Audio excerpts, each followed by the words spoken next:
Here. Good afternoon, everybody. My name's Leanne. I'm the CEO and co-founder of Everledger. I'm here to talk to you about blockchain bling. So you can hashtag that. Bringing bling to the blockchain. Just a very small background about me. Unfortunately, I like long walks on the beach, but I'm also a serial entrepreneur with 3 startups and exits to public companies, and my background has predominantly been in emerging technology. So I was fortunate enough and old enough to work in the industry at the kind of start of RFID, and proudly worked in mining camps in Australia with hard hats and automotive aftermarket parts and all sorts of real sort of heavy equipment and supply chain burdenous environments. I've seen the evolution of emerging technology and what that looks like, and of course blockchain is emerging faster than we can even spell the word. So for me, given my background, 25 years, and have exited 3 startups to public companies, I understand business very well.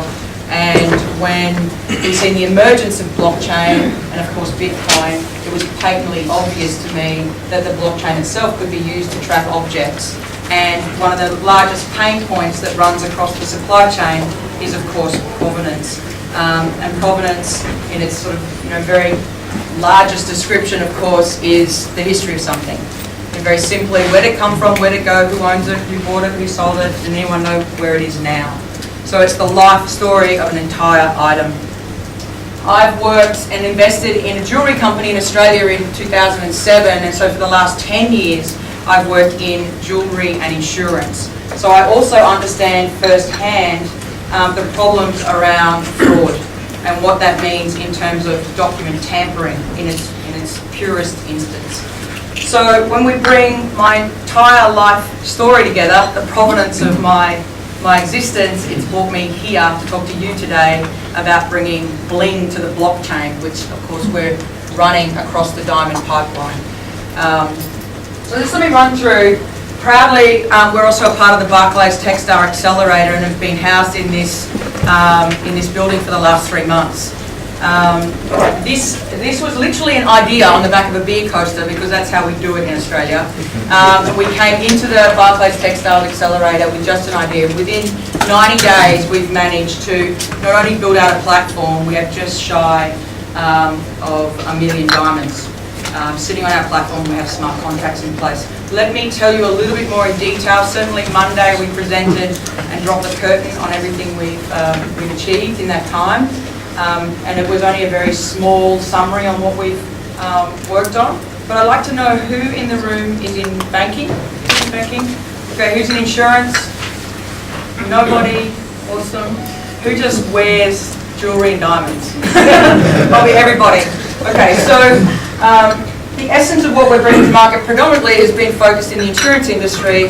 Let me run through. Most of the proof of ownership around luxury goods, diamonds, watches, art, jewellery is effectively locked in paper. We all know the story. We go to a store, we buy something, we put it in a drawer, we file it, we lose it. If you're anything like me, you forget where you put it. We understand, and that's a major problem across all of the industry itself, let alone in our own homes. So that unfolds a massive problem around risk, and of course it opens up 2 black markets. One is theft. This was not a PR stunt done by me at Easter. I swear I was sitting in Barclays, I was eating Easter eggs. But we all know this story. Hollywood, pizzazz, these guys broke into 72 safety deposit boxes in Hatton Garden, stealing over £200 million worth of jewellery, diamonds, watches and cash. And ultimately they did it because they know provenance pays. The second market, particularly affecting insurance, is fraud. People steal things, they call their insurance company saying they've lost it or it's stolen and it hasn't been. 6 months later, they sell it on to the next person. They put it onto a market like an eBay or an Amazon. Most of the fraud-related instances in insurance alone is a $50 billion problem annually. Recently, Lloyd's has funded a police force called the Insurance Investigation Task Force to assist in the reduction of fraud-related instances in insurance. But of course, with blockchain and the abilities across the diamond pipeline, we now can bring transparency across the industry. So instead of just throwing people and police at it, we now have a systemic approach to help reduce it. So Everledger, digital global ledger, we're on the blockchain. I probably don't need to preach to you for the reasons why we're on the blockchain. Immutable speed, all those great things. What I will go into in a little bit more detail is about when you follow the diamond and you understand the diamond, at the point when it comes out of the ground to the point that it ends up on someone's finger. So I call it from the mine to the mistress, or from the mine to the crime. There's really interesting things that can occur at an economic level. Diamonds themselves are probably one of the only commodities that are yet to have financial products truly wrapped around it. There's lots of talk around the industry about De Beers monopolising the market and have monopolised it for years. That there's a lot of opaqueness around the trading of diamonds. And so for all of these core reasons, blockchain is perfectly suited. On the other side of the fence, of course, the diamond industry has traded on consensus for years and years. I spent a lot of my time in and out of Antwerp. Antwerp is the diamond centre. About 80% of the world's rough-cut diamonds pass into Antwerp, and about 80% of the world's polished diamonds also pass through Antwerp. It's the central trading hub of Earth. I'm quite sure they probably trade in Mars on extraterrestrial stuff, but blockchain's not there yet, so we're not interested in that market. Once you start tracing the diamond through the supply chain itself, we've recognised that there are really impactful points that affect not only insurance, which has been my core for the last 10 years, but certainly from a finance and a banking perspective. Once you can give transparency over the ownership of that diamond, it also opens up entirely new markets around liquidity events, around securitization of that asset. What does that look like? And these are the types of things that have unfolded for us in the last 90 days that we're taking huge advantages of. Let me show you how it works at the very broad part. A pretty video, one I prepared earlier, like my cupcake. So we have relationships with the 10 major certificate houses around the globe: America, India, Israel, Antwerp, where they grade and certify each of the diamonds. We then not only take the 4 C's that make the diamond, which most people would not recognise and understand at a retail level, we take the 40 metadata points that make that diamond unique. The diamonds are also serialised and laser inscribed on the girdle of the stone for any diamond that's over 0.16. We take all that information and we put it into the blockchain, effectively creating a passport for that diamond, or a digital DNA for that diamond itself. At that point in time, we have recognisable points. We will then know where it's been sold and resold online through major portals like Amazon and eBay. We work with Interpol and Europol on diamonds that cross borders, and of course insurance companies on fraudulent claims. And most excitingly, in the finance sector, there are certain parts of the diamond pipeline, whether it's the rough cut diamond or whether it's the polished diamond, work with banks in being able to finance the pipeline efficiently. So I can go into more detail about that down the track. On Monday I announced we had 500,000 because I didn't want to say we had 1 million because I was disappointed we had 855,000 diamonds. So we do have 855,000 diamonds on the blockchain. How are we monetising what we're doing? Let me talk about smart contracts for a second actually. Let's do this. So a part of typical commerce that runs around the diamonds themselves, whether it be in the insurance industry or just pure trade around the diamonds, smart contracts are perfectly positioned to not only enable the ability to track ownership from one person to another, but to assist in the trading and the forward contracts of those diamonds. We often find that rough cut diamonds come out of the ground. They typically would pass through Antwerp. De Beers issue license rights, which is called site holders, as in they site the stone, they physically see the stone, they have the first right to see those stones. Some of that diamond trading is actually done under forward contracts. Those forward contracts are still done with a Mont Blanc pen in a nice fancy restaurant and physically handwritten. So there are certain events that we can program into smart contracts that enable first right to those stones. At a certain point in the liquidity point in the market, we can action certain events, and that's where our smart contracts platform comes into play quite quickly. Not only that, diamonds pass through bonded warehouses as they cross borders, so there's often government interventions at certain points. When a rough diamond would come out of South Africa, it needs to pass through a Kimberley process for it to enter into the UK market. And there are certain government offices that are in place that enable the sanctioning of those stones so that we then prevent blood diamonds. People are dying, literally bringing these diamonds out of the ground. So again, a part of the process in our smart contracts is to recognise not only the source of its provenance, but ensure that that diamond, as it's crossing borders, has certain triggers that then go to the next layer on the supply chain, whether that gets passed through a customs event, whether that goes to someone like a Brinks truck that's effectively a bonded warehouse on wheels, or whether it goes to the wholesaler. So our smart contract platform we managed to put in place only on 3 points of commerce through the last 90 days. So ownership and custody is absolutely core to what we're doing around provenance, and not only that, around being able to provide some assurity to financiers and insurers that indeed you did actually own the stone. And of course we're working in insurance across 2 other points. One is the recovery of those diamonds, and secondly is the storage of those diamonds. And naturally it would move on to other points, sales and loans across diamonds, and then payments and deliveries as well. It's pretty standard. So mostly plain English contracts written and enforced on the blockchain. Revenue models. My favourite part of the slide. We bill out on access to data. We have fees for search and recovery of diamonds. Excitingly, we have our platform in place to enable to license that out so that new marketplaces can be established. There are certain advantages in new marketplaces around certain types of stones that will be coming off the tail end of what we're doing here. We're hopefully going to make that announcement in the coming few months. And of course, one of the biggest impact points once you actually get the DNA right around the blockchain and smart contracts, it literally changes the way we finance and insure diamonds across the entire part of the pipeline itself. So we're going to be busy. We have relationships with Aviva. We sit inside of their innovation garage in Hoxton Square. They're some of the brightest minds in the insurance business, and we're working very closely with South Africa Barclays, where of course, you know, I think 60% of the world's diamonds are mined and still mined, and they account for probably one of the biggest bloodsheds around blood diamonds. So it's a super important part to being involved with Barclays in South Africa. And of course Barclays, we're exploring all sorts of great stuff around blockchain and bullion. The platform itself, of course, just starts with diamonds, but the vision's so much bigger. I'm going to make sure that we take care of everything in my jewellery box first before we move on to boring boy stuff like excavators and boats.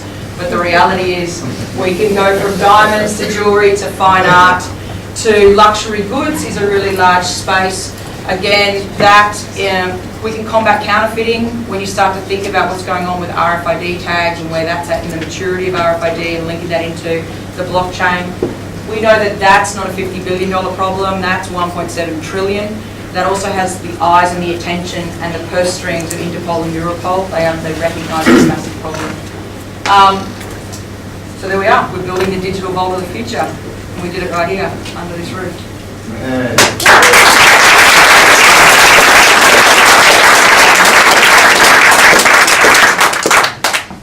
I guess there's questions.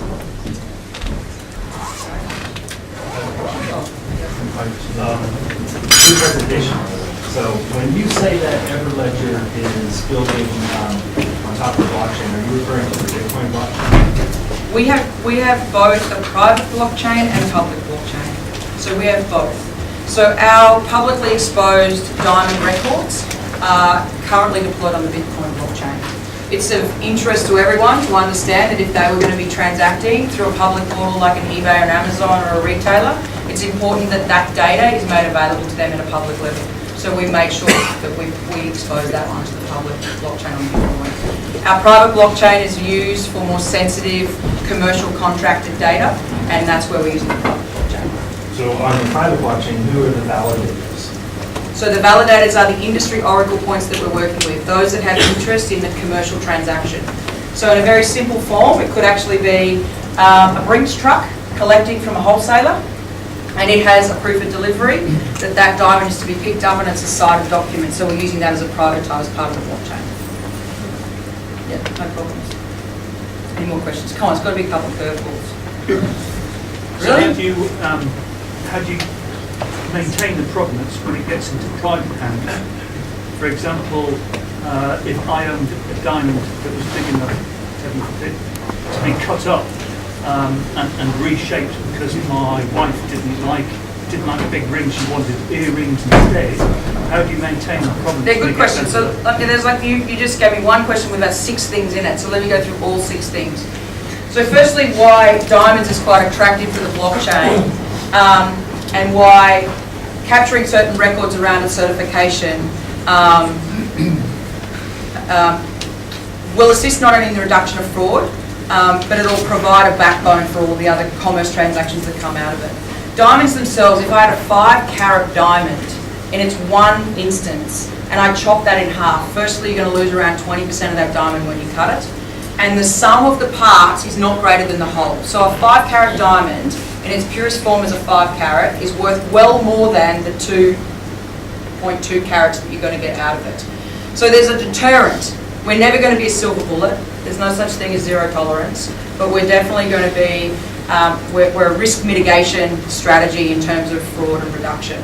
So we're never going to capture every single element of being able to chop up every single diamond, but certainly when a diamond is exposed at a retail level and it has a certificate attached to it, and that certificate is attached and binded to the actual serial number, it's worth more than what it would be if someone had scrubbed the diamond off. So if scrubbed the serial number off. So if someone did still scrub the serial number off, we capture those 40 metadata points around the diamond. So we effectively have like a thumbprint image of that diamond outside of the certificate number being thrown away or faked. So we still have that. This technology around being able to identify the fingerprint of the diamond has been in the industry, has been heavily worked across the Americas for the last 30 odd years. So what we're doing is we're taking a lot of those offline mechanisms that have worked and have been proven in a court and bringing it into the blockchain. So it's still, if you get down to the retailer level, surely it still requires a change of behaviour, right, in terms of the record. You know, they're going to have to record, or somebody has to record on the blockchain that change of ownership at the retail level. So at the highest level now, there are a number of really large retailers that operate in an online space, and one of them predominantly is Blue Nile. They're a NASDAQ-listed company. They do about 500 million annually in a turnover. All of their diamonds are certified and they're publicly exposed on their website. At that point in time, what often happens is the diamond is bound as a part of an insurance policy. So if you just consider that for a moment, when you call an insurance company and say, here's my diamond, you're making a caveated statement at the time that you take out an insurance policy that you take an ownership record as a part of that. You're making that statement. You're saying, I'm going to bind this as a part of a risk policy, and you're making a caveat statement that you own it. So there are certain capture points that we capture. The retailers are already capturing this information and they're already sharing this information. They're sharing it with the insurance company that's binding it as a part of the insurance policy. That's either being bounded as a part of the transport, so transporting the diamond from America to your home here on a FedEx truck. That information is already bounded and across the network. And we have relationships with those major retailers. In fact, I share it, I bought it with something. Sorry, can I ask a question? Because what happens if I have a diamond and I sell it to a friend? How do you take ownership and transfer ownership? So at the moment, our focus is purely in a B2B space, right? So we're working very closely with insurance companies, banks, major wholesalers, diamond dealers. The only interface point we have with consumers is at the point when the insurance policy is bounded. So you would typically have a house. The house would have a fridge, a microwave, a couch, and you've got a smashing diamond ring. More often than not, that diamond ring would be exposed, what they call a specified item on your policy, because most insurance companies would have a certain limit, and those limits, of course, would be quite low. So at that point in time, it would be the only capture point that we would have at a consumer level, so at the point of binding the insurance policy. So no, we're not interested in just Harry selling a diamond to Sally down here at Whitechapel. That's not our business. And I'm not sure that it ever will be. Yeah. Heretical question. Could you have done this as a centralised diamond information repository? Really good question. So the industry has around 10 major laboratories that currently issue certificates. They're licensed environments, lab rats, white coats, lots of magnifying glasses, super scientists around diamonds. The issue with a number of those oracle points in the industry is that they're there for their one purpose, and that is to either issue the certificate. They're not there to govern the ownership or the ownership events of records over time. So insurance companies, again, they have their own siloed databases. one of the most important things in the industry, particularly on the tail end of blockchain, is that we can provide, when we have a public ledger and a private ledger, is we can give some type of consensus yet control points to these industry oracles. So I'll give you an example of an instance that occurs in fraud with insurance. And it was actually one that I handled myself. So in Australia, someone came to us and presented themselves with a 2-carat diamond ring. We knew that the customer probably wouldn't have been able to afford it, yet KYC, the Know Your Customer checks, were all done.